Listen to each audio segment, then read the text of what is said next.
한 어머니가 평생을 바쳐 키운 아들과의 관계에서 느낀 상처와 요양원에서 다시 찾은 작은 행복들.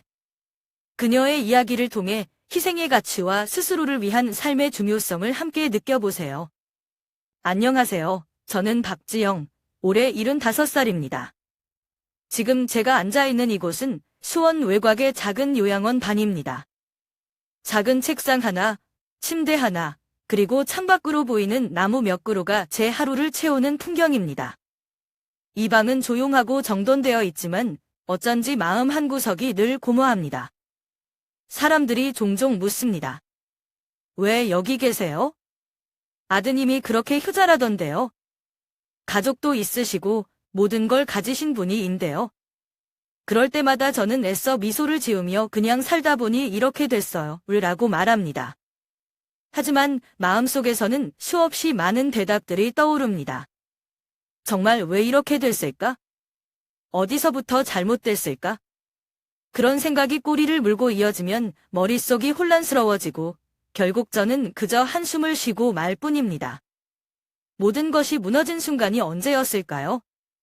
한때는 제가 세상의 중심이라고 느꼈던 시절도 있었는데요. 제 아들 현수는 제 삶의 전부였습니다. 제가 가진 모든 것을 그 아이를 위해 쏟아부었습니다. 현수가 뛰어난 학생이 되어 좋은 직장을 얻고 멋진 여자를 만나 결혼했을 때 저는 마치 제 모든 노력이 보상받는 듯한 기분이었습니다. 그렇게 저는 행복했었지? 하지만 지금 제가 있는 이 작은 방에서 그때를 떠올리면 모든 것이 꿈 같기만 합니다. 정말로 그런 시절이 있었나 싶을 정도로 먼 기억처럼 느껴집니다. 제가 어떻게 이곳에 오게 되었는지 설명하려면 이야기가 길어지겠지만 가장 고통스러운 것은 제가 누군가를 탓할 수 없다는 것입니다. 현수도, 나래도, 누구도 잘못한 게 없다고 스스로 되뇌지만 가슴속 깊은 곳에서는 상처가 사라지지 않습니다. 저는 요양원 방에서 하루 대부분을 창밖을 바라보며 보냅니다.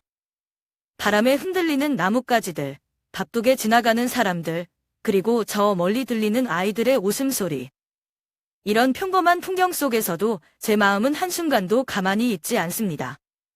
과거로 돌아가 기억을 헤집고 다시 현재로 돌아오기를 반복하죠. 그럴 때마다 제 손은 자동으로 침대 머리맡에 있는 사진을 향합니다. 현수와 제가 함께 찍은 가족 사진입니다. 그 사진 속에서 현수는 아직 어린아이입니다. 그때는 제가 세상의 전부였던 아이의 얼굴이 환히 웃고 있습니다. 저는 그 웃음을 보며 살았습니다. 하지만 지금은 더 이상 그 웃음이 저를 향하지 않는다는 것을 압니다. 아들이 멀어진 것이 아니라 어쩌면 제가 그들로부터 스스로 물러난 것일지도 모릅니다. 어떤 날은 저 스스로를 탓합니다. 내가 그들에게 너무 기대했나? 아니면 내가 너무 많은 걸 바랐던 걸까? 하지만 이런 생각들도 결국엔 답이 없다는 것을 알기에 스스로를 다독입니다. 그래도 마음이 쉬이 평온해지지는 않습니다. 이곳 요양원의 하루는 반복적이지만 그 안에서 저는 과거와 마주하는 법을 배우고 있습니다. 모든 것이 변했지만 그 변화를 받아들이기까지는 긴 시간이 걸릴 것 같습니다. 제 삶은 여전히 저를 흔들고 있지만 어쩌면 이곳에서 그 흔들림에 적응하고 있는지도 모르겠습니다. 저는 여전히 과거에 붙잡혀 있지만 한편으로는 새로운 시작을 꿈꾸기도 합니다. 요양원 방에서 창밖을 바라보며 제 삶의 마지막 장이 어떤 모습이 될지 생각합니다. 여전히 모순된 감정들이 저를 가득 채우지만 오늘도 그렇게 하루를 보내고 있습니다. 남편이 간질환으로 일찍 세상을 떠났을 때 저는 겨우 32살이었고 어린 아들 현수였습니다. 그 아이의 작은 손을 잡고 앞으로 어떻게 살아가야 할지 고민하던 밤이 얼마나 많았는지 모릅니다. 슬퍼할 시간도 없이 저는 생계를 이어가기 위해 수원의 시장에서 작은 밥집을 열었습니다. 그곳은 늘 사람들로 북적였지만 제겐 외로운 전쟁터와도 같았습니다. 이른 새벽에 일어나 밥을 짓고 반찬을 만들고 시장 사람들이 오기 전까지 모든 준비를 마쳐야 했습니다. 낮에는 주방에서 일하고 손님이 많을 때는 직접 음식까지 배달했습니다. 하루 16시간을 일해도 고된 노동의 끝에는 늘 피로가 가득했지만 제 마음속엔 언제나 현수라는 이름이 자리 잡고 있었습니다. 그런데 그날 너무 피곤했던 저는 결국 쓰러지고 말았습니다. 가게 한쪽 구석에서 몸이 차가워지는 걸 느꼈지만 제 머릿속엔 현수는 어떻게 하지? 라는 걱정밖에 없었습니다. 얼마나 시간이 흘렀는지 모르지만 눈을 떴을 때 제 곁에는 현수가 울며 저를 부르고 있었습니다. 엄마. 엄마 괜찮아요. 왜 이렇게 힘들게 일해요? 저는 작은 손으로 제 얼굴을 닦아주는 그 아이를 보며 마음이 찢어지는 것 같았습니다. 그때 현수는 제 손을 꼭 잡고 이렇게 말했습니다. 엄마, 내가 꼭 공부 열심히 해서 엄마를 도와줄게요. 내가 엄마를 지켜줄게요. 그 약속은 제게 커다란 위로이자 희망이었습니다. 현수의 말은 단순한 위로가 아니라 제가 계속 살아갈 이유가 되었습니다. 그날 이후로 아무리 피곤해도 아무리 몸이 아파도 그 약속을 떠올리며 하루하루를 버렸습니다. 밥집에서의 생활은 여전히 고됐지만 현수가 학교에서 돌아와 가게 구석에서 숙제를 하는 모습을 보면 저는 모든 피로를 잊곤 했습니다. 현수는 제가 준비한 따뜻한 국밥을 먹으며 엄마, 이거 정말 맛있어요. 나중에 우리도 큰 식당 차릴 수 있을까요? 라고 말하곤 했습니다. 그럴 때마다 저는 웃으며 대답했습니다. 현수야, 내가 하고 싶은 건 다 할 수 있어?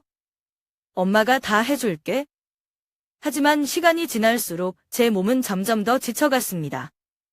종종 손님들에게 미소를 지으며 음식을 내놓는 동시에 주방 한쪽에서 몰래 숨을 고르곤 했습니다. 그래도 현수가 학교에서 상을 받아오거나 엄마, 오늘 선생님이 저를 칭찬했어요. 라고 자랑할 때면 모든 피로가 눈 녹듯 사라졌습니다. 현수의 그런 모습이 제겐 가장 큰 보상이자 기쁨이었습니다. 가끔은 현수가 어두운 표정으로 돌아올 때도 있었습니다. 친구들에게서 너희 엄마는 왜 늘 그렇게 바쁘냐? 라는 말을 들었다며 속상해하던 날도 있었습니다. 저는 그런 현수를 꼭 안아주며 말했습니다. 현수야, 엄마가 열심히 일하는 건 내가 더 좋은 환경에서 자랄 수 있게 하기 위한 거야? 너는 그저 내 꿈을 향해 나아가기만 하면 돼. 현수는 제 말을 듣고 고개를 끄덕이며 다시 활짝 웃었습니다. 시간이 흐르면서 밥집은 조금씩 안정되었고 현수는 점점 자라났습니다. 저는 여전히 하루 대부분을 가게에서 보냈지만 현수가 점점 더 어른스러워지는 걸 보며 안도감을 느꼈습니다. 아들의 작은 손이 이제는 저를 돕기 위해 커다란 주걱을 들고 가게 일을 도와주는 손으로 변해 있었습니다. 어느 날 현수가 저에게 묻더군요. 엄마, 엄마는 왜 이렇게 열심히 살아요? 다른 사람들은 쉬기도 하고 놀기도 하던데 저는 잠시 멈칫했지만 곧 이렇게 대답했습니다. 현수야, 엄마는 내가 잘 되길 바라서 그래? 내가 하고 싶은 걸 모두 할 수 있게 해주고 싶어서. 그 말을 들은 현수는 제 손을 꼭 잡으며 말했습니다. 엄마, 걱정하지 마세요. 내가 꼭 엄마를 행복하게 해줄게요. 그날 이후로 현수의 말은 제 가슴속에 깊이 새겨졌습니다. 어떤 일이 있어도 그 아이의 미래를 지켜줘야 한다는 다짐이 더 굳어졌습니다. 현수가 약속했던 그 말들이 제겐 삶의 원동력이었고 제가 버틸 수 있는 힘이 되어 주었습니다. 현수가 점점 자라면서 저는 제 인생의 보람을 매 순간 느꼈습니다. 어릴 적 그 약속을 가슴에 품고 성실하게 공부했던 현수는 마침내 서울의 큰 IT 회사에 입사하게 되었습니다. 그의 첫 출근 날 정장을 입고 저에게 허리를 굽혀 인사하던 모습이 아직도 생생합니다. 엄마, 제가 이제 시작이에요. 엄마 걱정 없게 할게요. 그날 밤 혼자 반이 앉아 눈물이 멈추지 않았습니다. 그동안의 고생이 한순간에 보상받는 것 같았습니다. 그 후로 현수는 점점 더 바빠졌습니다. 전화도 드문드문 오고 명절 때만 겨우 얼굴을 볼 수 있었지만 저는 괜찮았습니다. 현수가 바쁜 이유가 그만큼 성공적인 삶을 살고 있다는 증거라고 믿었으니까요. 그리고 몇 년 후 현수가 나래라는 여자를 집으로 데려왔을 때 저는 그날이 제 인생에서 또 다른 행복의 시작이라고 생각했습니다. 나래는 똑똑하고 밝은 사람이었습니다. 처음 집에 들어왔을 때 주방에서 저를 돕겠다고 앞치마를 두르고 이런저런 질문을 하던 모습이 참 사랑스러웠습니다. 어머님, 현수가 늘 저에게 어머님 요리가 최고라고 했어요. 저도 배울 수 있을까요? 나래의 말에 저는 웃으며 그럼 뭐든 알려줄게. 그런데 현수는 정말 그랬어? 라고 물었고 둘은 함께 웃었습니다. 그때 저는 나래가 우리 가족의 좋은 일원이 될 거라고 믿어 의심치 않았습니다. 현수와 나래는 결혼 후에도 바쁘게 살았습니다. 서울에서 맞벌이를 하며 아이를 키운다는 게 쉽지 않다는 걸 알기에 저는 최대한 그들의 삶에 관여하지 않으려 했습니다. 하지만 어느 날 현수가 집에 와서 뜻밖의 제안을 했습니다. 엄마, 서울로 올라오세요. 여기 나래랑 저랑 같이 살아요. 이 집은 너무 오래됐고 혼자 계시기엔 위험하잖아요. 그 말을 듣고 저는 한동안 대답을 못했습니다. 이 집은 제가 현수를 키우며 모든 것을 쏟아부었던 공간이었기 때문입니다. 벽 한쪽에는 현수가 어릴 적 그린 그림이 아직도 붙어 있었고 창문 밖으로 보이는 풍경은 저에게 늘 위로를 주는 것이었습니다. 그래서 저는 처음엔 거절했습니다. 현수야, 나는 여기서 괜찮아. 내 아내도 불편할 테고 서울은 너무 복잡해서 내겐 힘들어 하지만 현수는 고개를 저으며 말했습니다. 엄마, 이젠 엄마가 편히 지내셔야 할 때예요. 어릴 적 엄마가 얼마나 고생했는지 나도 알아요. 이제 제가 엄마를 챙겨드릴게요. 그 말에 제 마음은 흔들렸습니다. 평생 동안 저는 현수를 위해 살아왔고 그 아이가 이렇게까지 저를 생각해준다는 게 얼마나 감사한 일인지 알았습니다. 그래서 마침내 결심했습니다. 그래, 현수가 날 위해 이렇게까지 마음 써주는데 나도 조금은 기대어도 되지 않을까? 서울로 이사하던 날, 저는 오래된 집을 뒤돌아보며 눈물을 참아야 했습니다. 그 집은 저와 현수의 모든 추억이 깃든 곳이 있으니까요. 하지만 새로운 시작이라는 기대감도 없지 않았습니다. 이제는 나도 가족들과 더 가까이서 시간을 보낼 수 있겠구나. 그렇게 마음을 다잡고 서울로 올라갔습니다. 강남의 고급 아파트로 이사했을 때 처음에는 모든 것이 새로웠습니다. 넓고 깔끔한 거실, 아늑한 방, 그리고 창밖으로 보이는 화려한 도시 풍경까지 마치 제가 새로운 세상에 들어온 기분이었습니다. 나래는 저를 따뜻하게 맞아주었고 제가 익숙해지도록 배려도 많이 해주었습니다. 아침마다 저를 위해 차를 준비해주고 어머님, 요즘 힘들지 않으세요? 필요한 건 없으세요? 라고 물어보며 제 기분을 살피곤 했습니다. 지훈이와도 금세 친해졌습니다. 방에서 뛰어다니며 할머니, 나랑 놀아요. 라고 말할 때마다 제 마음이 밝아졌습니다. 현수는 늘 바빴지만 가끔 시간이 날 때면 저와 함께 시장을 보러 가거나 산책을 하자고 권했습니다. 그 시절은 정말로 행복한 시간처럼 느껴졌습니다. 하지만 시간이 흐르면서 나래의 태도가 조금씩 변하기 시작했습니다. 처음에는 단순히 저와 생활 스타일이 다르기 때문이라고 생각했어요. 예를 들어 제가 아침 일찍 일어나 부엌에서 김치찌개를 끓이면 나래는 조금 인상을 찌푸리며 말했습니다. 어머님, 김치 냄새가 너무 강한 것 같아요. 아침에는 좀 더 간단한 게 좋지 않을까요? 그 말에 저는 당황했지만 나름 이해하려고 노력했습니다. 요즘 젊은 사람들은 강한 냄새를 싫어할 수도 있으니까요. 그런데 나래의 불만은 점점 늘어났습니다. 제가 빨래를 널어두면 어머님, 이거 저희 스타일이랑 조금 안 맞는 것 같아요. 라고 말하거나 집안일을 도우려 하면 아니에요. 어머님. 그냥 쉬세요. 제가 알아서 할게요. 라고 말하며 저를 막았습니다. 처음에는 저를 배려해서 그런 줄 알았지만 점차 제가 집안의 방문객이 된 것 같은 기분이 들었습니다. 어느 날은 정말로 가슴이 무너지는 말을 듣고 말았습니다. 그날 저녁, 저는 부엌에서 설거지를 하다가 우연히 나래와 현수의 대화를 듣게 되었습니다. 나래가 낮은 목소리로 말했어요. 현수 씨, 어머님이랑 이렇게 계속 사는 거 솔직히 힘들어요. 어머님도 도시 생활에 잘 적응 못하시고 집이 너무 좁아. 그 말을 듣는 순간 제 손에 있던 접시가 미끄러질 뻔했습니다. 그 뒤로는 나래와 마주치는 게 어색해졌습니다. 그녀는 여전히 예에 바르게 대했지만 그 속에서 미묘한 거리를 느낄 수 있었습니다. 현수도 무언가 달라진 듯 했습니다. 퇴근 후에도 저와 대화를 나누기보다는 방으로 곧장 들어가거나 나래와만 시간을 보내는 경우가 많아졌습니다. 제가 더 이상 이 집에서 환영받지 못하는 것 같다는 생각이 들 때마다 가슴이 아팠습니다. 하지만 저는 누구에게도 불평할 수 없었습니다. 현수와 나래도 각자의 삶이 있는 것이고 제가 그들의 부담이 들고 싶지 않았으니까요. 대신 저는 지훈이와 시간을 보내며 위안을 얻으려고 했습니다. 지훈은 아직 어린아이였고 저를 조건 없이 사랑해주는 유일한 존재처럼 느껴졌습니다. 어느 날 밤, 방 안에 홀로 앉아있던 저는 문득 스스로에게 물었습니다. 내가 정말 여기 있어도 되는 걸까? 이 집에서 내 자리는 어디일까?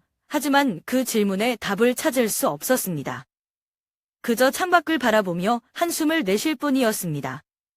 그날은 여느 때와 다르지 않은 평범한 날이었습니다.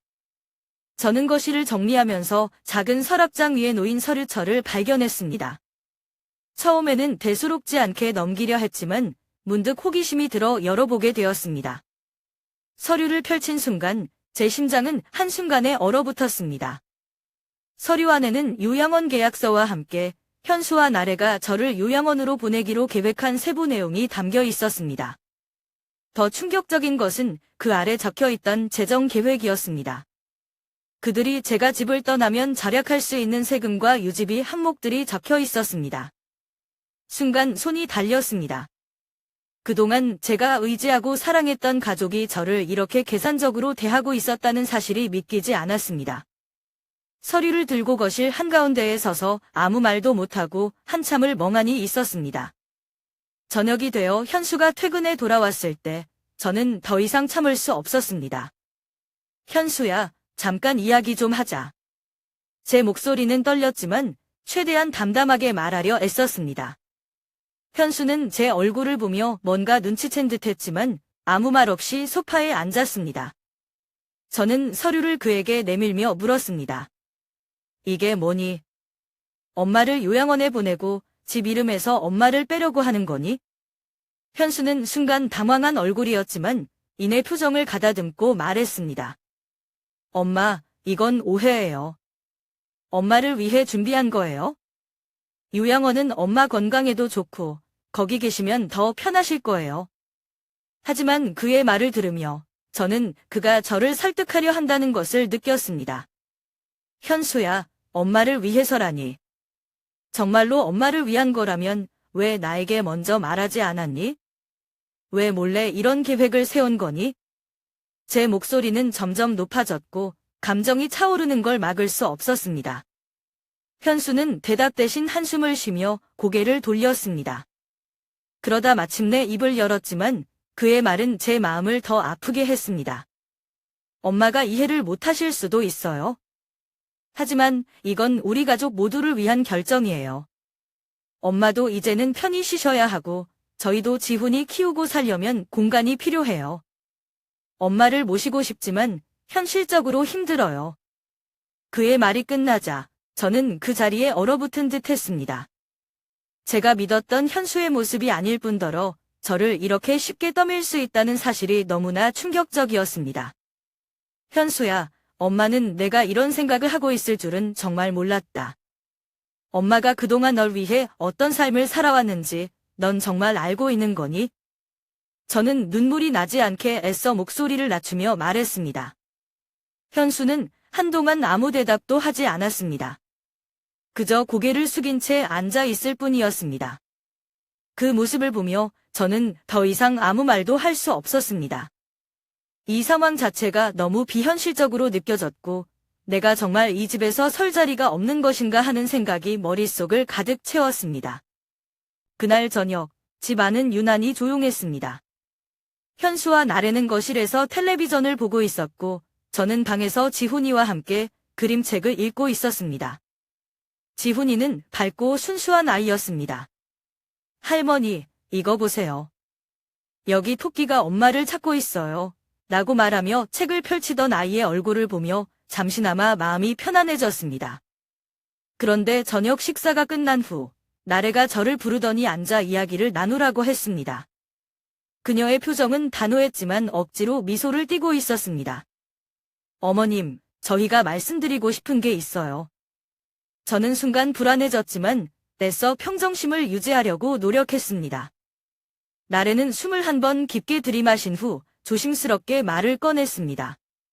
어머님, 이제는 저희도 지훈이를 돌보고 가족만의 공간이 필요할 것 같아요. 어머님께서 요양원에 가시면 더 편안하게 지내실 수 있을 거라고 생각해요. 그 말을 듣는 순간 마치 심장이 내려앉는 기분이었습니다. 그녀의 말이 끝나기도 전에 머릿속이 새하얘졌습니다. 그동안 내가 이 집에서 살아온 시간이, 이 가족을 위해 애써온 시간이 한순간에 부정당하는 것 같은 기분이 들었습니다. 저는 나래를 바라보며 어렵게 입을 열었습니다. 나래야, 내가 너희에게 방해가 된다는 거니? 내가 너희 가족의 짐이 된다는 뜻이니? 목소리가 떨리고 있었지만 저도 모르게 쏟아져 나오는 감정을 멈출 수 없었습니다. 나래는 당황한 듯했지만 곧 다시 단호한 표정을 지으며 말했습니다. 어머님, 그런 뜻이 아니에요. 단지 어머님도 더 편한 환경에서 지내시면 좋겠다는 의미예요. 저희도 상황이 쉽지 않아서요. 그 순간 저는 옆에 앉아있는 현수를 바라봤습니다. 제 아들이, 제가 평생을 바쳐 키운 현수가 이 상황에서 뭐라고 말해줄지 기대했습니다. 그는 제 편이 되어줄 거라고 믿고 싶었습니다. 하지만 현수는 고개를 숙이고 아무 말도 하지 않았습니다. 나래의 말을 묵묵히 듣고만 있는 그의 모습은 저를 더 깊은 절망으로 몰아넣었습니다. 현수야, 너도 나래의 말에 동의하는 거니? 저는 간신히 말을 꺼냈습니다. 현수는 잠시 침묵하다가 고개를 들며 어색하게 웃었습니다. 엄마, 나래 말이 틀린 건 아니에요. 엄마가 요양원에서 더 편안하게 지내시면 우리 모두에게 좋은 선택이 될 거라고 생각해요. 그 말은 저에게 마치 비수가 되어 꽂힌 듯 했습니다. 그동안 내가 현수를 위해 살아온 모든 희생과 노력이 이렇게 끝나는 건가 싶었습니다. 한 집에서 함께 지내며 가족으로서 누려야 할 모든 정이 단지 공간 부족이라는 이유로 사라져버린 것 같았습니다. 그날 밤, 저는 잠을 이룰 수 없었습니다. 방 안에서 홀로 창밖을 바라보며 그들의 말을 곱씹었습니다. 내가 정말 그들의 짐이 된 걸까? 내가 이 집에서 더 이상 머물 자격이 없는 걸까? 스스로에게 계속 물었지만 답은 나오지 않았습니다. 다음 날 아침, 나래는 마치 아무 일도 없었던 것처럼 평소와 똑같이 저를 대했습니다. 하지만 그녀의 눈빛에는 어제의 대화가 남긴 어색함이 엿보였습니다. 현수는 아침 식사 내내 아무 말도 하지 않았습니다. 지훈이만이 제게 활짝 웃으며 할머니, 오늘도 놀아주세요. 라고 말했지만 그 아이의 순수한 말이 오히려 저를 더 슬프게 만들었습니다. 저는 그날 내내 집안일을 하며 혹시라도 내가 그들에게 도움이 될까 싶어 작은 일이라도 해보려고 노력했습니다. 하지만 나래는 제가 손을 대려고 할 때마다 어머님, 그냥 쉬세요. 저희가 다 할게요. 라고 말하며 저를 멀리하려는 듯 보였습니다. 그때부터 저는 점점 이 집에서 제 자리가 없어지는 것을 느꼈습니다. 거실에 앉아 있어도, 부엌에서 음식을 만들 때도, 심지어 지훈이와 시간을 보낼 때조차도 어딘가 어울리지 않는 존재처럼 느껴졌습니다. 이 집에서의 제 역할은 더 이상 존재하지 않는 듯 했습니다. 그날 밤은 유난히 조용했습니다. 현수와 나래는 어디선가 약속이 있다며 집을 비웠고 집안에는 저와 지훈이뿐이었습니다. 지훈이는 잠자리에 들기 전에 방에서 혼자 장난감을 가지고 놀고 있었고 저는 제 방에서 그날 있었던 일들을 곱씹으며 한숨을 내쉬고 있었습니다. 잠시 후 작은 발소리가 들렸습니다. 문을 두드리는 소리도 없이 살며시 열린 문 틈 사이로 지훈이가 고개를 내밀었습니다. 할머니, 저 들어가도 돼요. 그 말에 저는 미소를 지으며 그 아이를 손짓으로 불렀습니다. 지훈이는 신이 난 얼굴로 방 안으로 들어와 침대 옆에 앉았습니다. 할머니, 왜 오늘 많이 슬퍼 보여요? 지훈이는 고개를 갸웃거리며 저를 바라봤습니다. 아이 앞에서는 괜찮은 척하려 했지만 제 얼굴에 드러난 감정을 숨길 수 없었던 것 같습니다. 저는 애써 웃으며 말했습니다. 아니야, 우리 지훈이가 있어서 할머니는 괜찮아. 그런데 그 말을 들은 지훈이는 제 손을 꼭 잡으며 조용히 속삭였습니다. 할머니, 근데 난 알아요. 할머니가 속상한 거. 그 말의 순간 가슴이 뭉클했습니다. 어린 지훈이가 아무것도 모를 것 같았던 그 아이가 제 마음을 이해하고 있다는 생각에 눈물이 날 뻔했습니다. 지훈이는 제 손을 놓지 않은 채 계속 말했습니다. 할머니, 내가 빨리 커서 돈도 많이 벌고 큰 집도 살 거예요. 그때 할머니 우리 집에 와서 나랑 같이 살아요. 그러니까 슬퍼하지 마세요. 그 말에 저는 더 이상 눈물을 참을 수 없었습니다. 지훈이를 꼭 끌어안고 말없이 울기만 했습니다.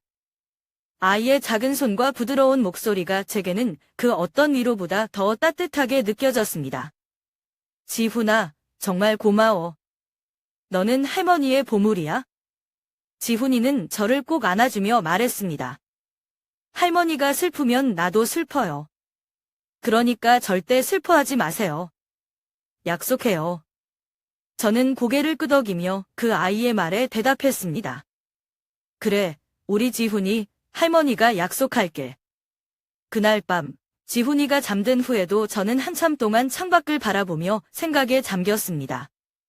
이 집에서 내가 점점 설 자리를 잃고 있다고 느껴지는 순간들 속에서도 지훈이는 제게 남아있는 유일한 희망처럼 느껴졌습니다. 하지만 동시에 이런 생각도 들었습니다. 내가 이 아이에게 너무 많은 기대를 하고 있는 건 아닐까? 지훈이는 아직 어리고 자기만의 세상에서 자라야 할 아이인데 내가 아이에게 이런 무거운 말을 듣고 위로받는 것이 과연 옳은 일일까? 그럼에도 불구하고 지훈이의 말은 제게 살아갈 힘을 주었습니다. 단순한 말이었지만 그 속에는 진심이 담겨 있었습니다. 지훈이는 저를 이해하려 했고 저의 슬픔을 느꼈으며 저를 위로해주고 싶어 했습니다. 그것만으로도 저는 충분히 감사했습니다. 그날 이후로 저는 지훈이와 보내는 시간이 더욱 소중하게 느껴졌습니다. 그의 웃음소리, 그의 장난스러운 말투, 그리고 그 작은 손길 하나하나가 제게는 더없이 귀중한 보물이었습니다. 그리고 저는 마음속으로 다짐했습니다. 비록 지금 상황이 힘들고 혼란스런더라도 지훈이의 믿음을 저버리지 않겠다고. 그는 제가 다시 힘을 낼 수 있는 이유였습니다. 지훈이가 커가며 이 순간을 기억할지 아니면 잊어버릴지는 모르겠습니다. 하지만 제게 있어 그날 밤 지훈이의 말과 포옹은 평생 잊지 못할 소중한 기억으로 남을 것입니다. 그 아이는 제가 세상에 아직도 필요한 존재라는 것을 상기시켜준 가장 순수한 사랑의 증거였습니다. 그날 저녁, 평소와는 조금 다른 분위기가 느껴졌습니다. 현수와 나래가 정성스럽게 저녁을 준비했고 식탁 위에는 보기 드문 요리들이 올려져 있었습니다. 지훈이도 옆에서 신나게 이야기를 하며 식사를 즐기고 있었지만 저는 왠지 모르게 마음이 무거웠습니다. 나래가 자주 하던 불평도 없었고 현수는 평소보다 더 친절해 보였습니다. 이런 평화로운 분위기 속에서도 저는 어딘가 어울리지 않는 퍼즐 조각처럼 느껴졌습니다. 식사가 끝난 후 나래가 차를 나오며 말했습니다. 어머님, 오늘 저녁 어떠셨어요? 입맛에 맞으셨나요? 저는 웃으며 고개를 끄덕였지만 그 질문 뒤에 무언가가 심겨져 있다는 느낌을 지울 수 없었습니다. 그리고 현수가 갑자기 입을 열었습니다. 엄마, 저희가 엄마를 위해 좋은 곳을 찾아봤어요. 거긴 시설도 정말 좋고 의사 선생님들도 상주하고 계셔서 엄마 건강에도 좋을 거예요.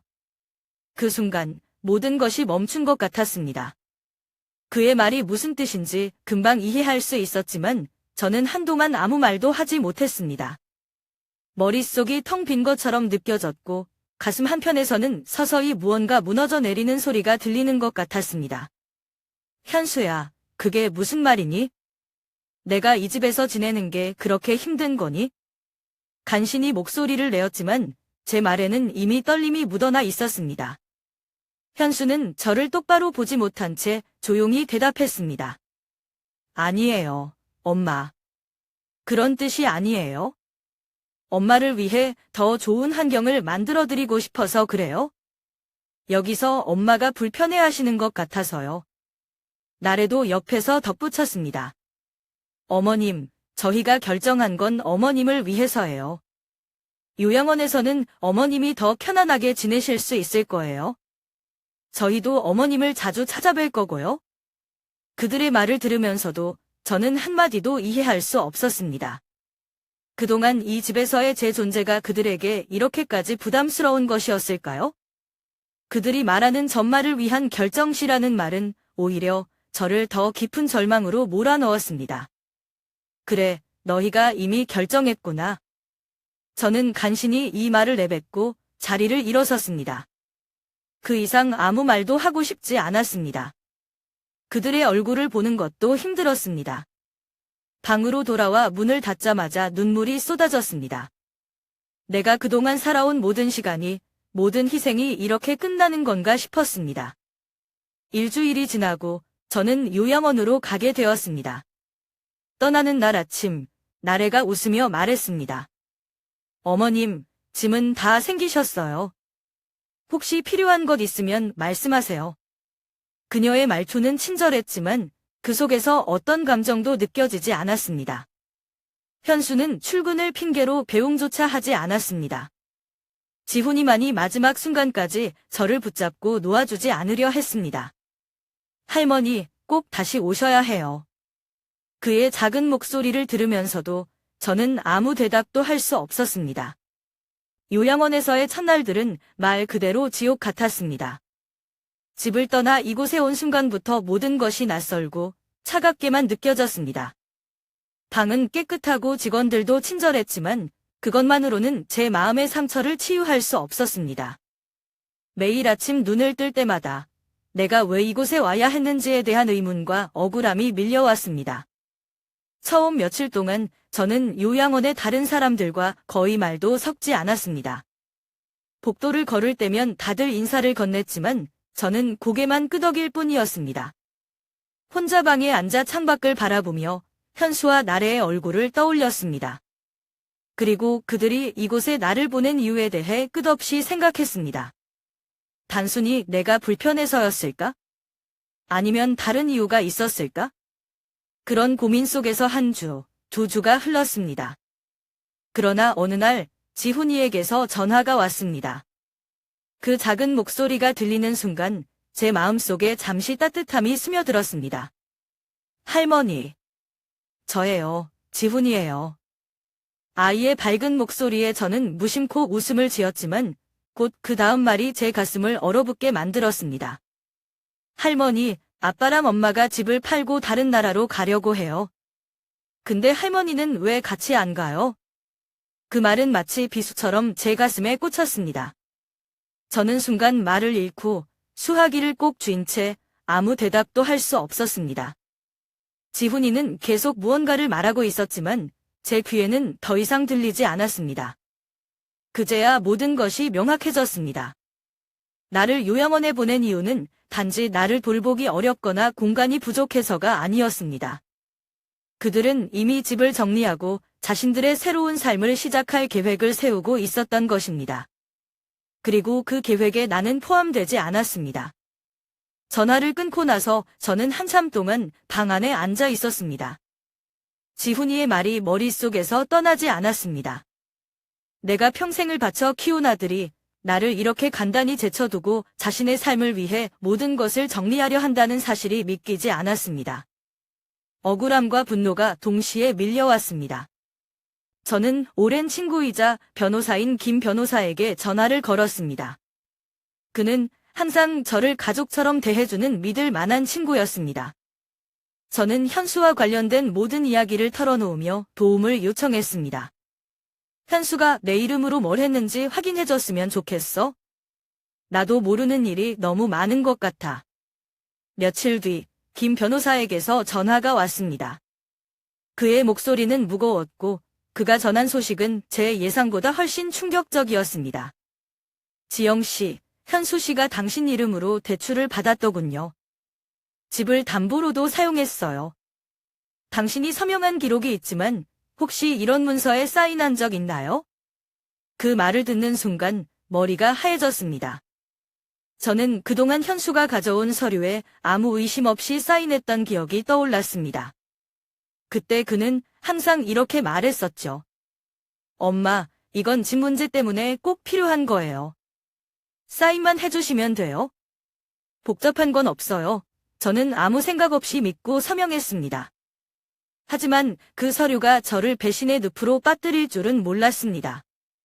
저는 더 이상 지체할 수 없다고 느꼈습니다. 변호사님, 이 모든 걸 바로잡아 주세요. 현수가 제 재산을 마음대로 쓰지 못하게 막아야겠어요. 김 변호사는 제 결심을 존중하며 신속히 법적 절차를 밟기 시작했습니다. 며칠 후 현수에게 요양원으로 오라는 연락을 했습니다. 그는 무슨 일인지 모르고 어색한 얼굴로 찾아왔습니다. 그의 손에는 서류철이 들려 있었고 그 속에는 아마도 또 다른 계획이 담겨 있었겠지요. 현수가 들어오자마자 저는 담담한 목소리로 말했습니다. 현수야, 엄마와 이야기 좀 하자. 여기 변호사님도 와 계셔. 그는 당황한 표정을 지으며 자리에 앉았습니다. 그리고 제가 준비한 서류를 보여줬습니다. 이건 엄마 재산과 관련된 서류야. 이제부터 내가 엄마 재산을 마음대로 사용할 수 없도록 모든 권한을 없애는 거야. 현수는 처음에는 아무 말도 하지 못했습니다. 그러다 한참 뒤 목소리를 낮추며 말했습니다. 엄마, 왜 이러세요? 이건 다 엄마를 위해서였어요. 제가 다 책임질게요. 너무 걱정하지 마세요. 하지만 그의 말을 듣는 순간 저는 더 이상 참을 수 없었습니다. 현수야, 내가 말하는 책임진다는 말이 무슨 의미인지 정말로 알기나 하니. 내가 엄마를 이렇게까지 몰아넣으면서도 그게 엄마를 위한 거라고 생각해. 제 목소리는 떨렸지만 마음속에서는 분노가 끓어올랐습니다. 현수는 변경하려 했지만 저는 단호하게 말을 끊었습니다. 이제 그만하자. 내가 이미 내 선택을 한 것처럼 엄마도 이제 엄마의 길을 갈 거야. 그 말을 끝으로 저는 현수를 더 이상 바라보지 않았습니다. 김 변호사는 준비된 서류에 따라 모든 절차를 마무리했습니다.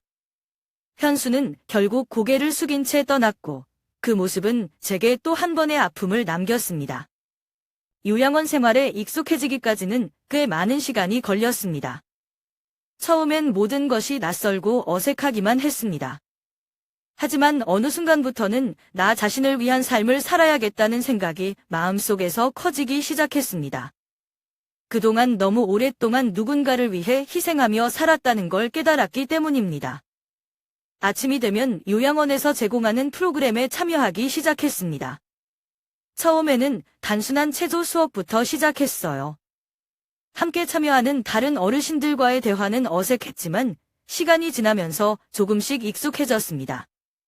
몸을 움직이며 땀을 흘리는 동안 그동안 쌓였던 스트레스와 답답함이 조금씩 풀리는 기분이 들었습니다. 어느 날은 미술 수업에 참여해봤습니다.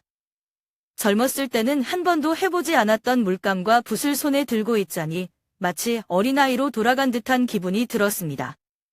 선생님은 잘하려고 하지 마세요. 그냥 느낌대로 표현해보세요. 라고 말했지만 저는 왠지 모르게 긴장이 됐습니다. 그러나 붓을 몇 번 움직이고 나니 마음이 차분해졌고 캔버스 위에 나타난 색깔들은 제 속에 있던 복잡한 감정들을 조금씩 풀어내는 것 같았습니다. 미술 수업이 끝난 후 옆자리에 한 할머니가 말을 걸어왔습니다. 정말 예쁘게 잘 그리셨네요. 처음이신데 대단하시네요. 저는 머쓱해하며 웃었습니다. 그날 처음 이야기를 나눴던 그 할머니와는 지금은 좋은 친구가 되었습니다. 우리는 가끔씩 서로의 방을 방문해 차를 마시며 이런저런 이야기를 나누고 합니다. 요양원에서는 매주 다양한 활동이 열립니다. 한 번은 노래교실에 참여했는데 처음에는 부끄러워서 입을 떼지 못했습니다. 하지만 다른 어르신들이 즐겁게 노래를 부르는 모습을 보며 용기를 내어 한 소절을 따라 부르기 시작했습니다. 그 후로는 노래 부르는 시간이 점점 기다려지기 시작했어요. 마음속 깊은 곳에서 나오는 목소리는 제가 살아있음을 다시 느끼게 해주었습니다. 요즘은 작은 정원을 가꾸는 활동도 하고 있습니다. 손으로 흙을 만지고 꽃을 심으며 자연과 가까워지는 순간순간이 저를 치유해주는 것 같았습니다. 꽃이 피어나기까지 기다리는 그 시간은 마치 제 인생과도 닮아 있었습니다. 요양원 생활을 하며 새로운 사람들을 만나고 그들과 함께 시간을 보내면서 저는 비로소 깨달았습니다. 제 삶은 더 이상 누군가를 위한 것이 아니라 오롯이 나 자신을 위한 것이라는 사실을요. 물론 가끔씩 현수와 나래의 얼굴이 떠오르기도 합니다. 하지만 이제는 그들에게 더 이상 기대하거나 원망하지 않습니다. 작은 행복을 찾는 법도 배우게 되었습니다. 아침에 햇살이 방 안으로 스며들 때, 정원의 핀 꽃을 보며 산책할 때, 친구들과 함께 웃을 때, 그런 작은 순간들이 제게는 새로운 삶의 의미가 되었습니다.